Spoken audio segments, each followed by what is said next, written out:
Diyos marhay na aga po sa gabos. Malaking bahagi ng Northern Luzon ang nakakaranas ng malakas na hangin at pag-ulan. Hindi pa man tuluyang nakakalabas si Bagyong Krising ay may panibagong banta na naman ang posibleng mabuo sa loob ng PAR. Samantala, sa kabila ng masungit na panahon ay tuloy pa rin si Kahagod sa pagtatanim ng mga gulay. Nang sa ganon ay meron pa rin siyang maaning mga gulay sa susunod na henerasyon. Kung nais mo rin pong magtanim ng mga pechay ay meron na ako ditong mga napunla at wala na akong halos mapaglagyan.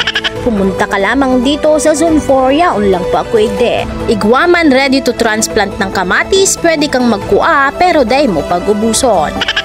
Kung muyakang kang limon pang tanom, igwaman po igde. 3 to 5 years nga lang bago ka makaharvest kayo ni.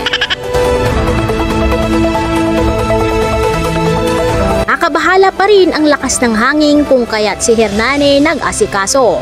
Baka na kaya lupadon ang sa iyang kubo.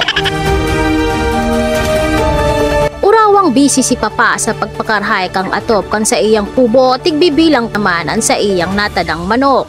Diit na sana palan ini, kaya magulay na sana ako. Iyan sa naman po, salamaton, bye-bye!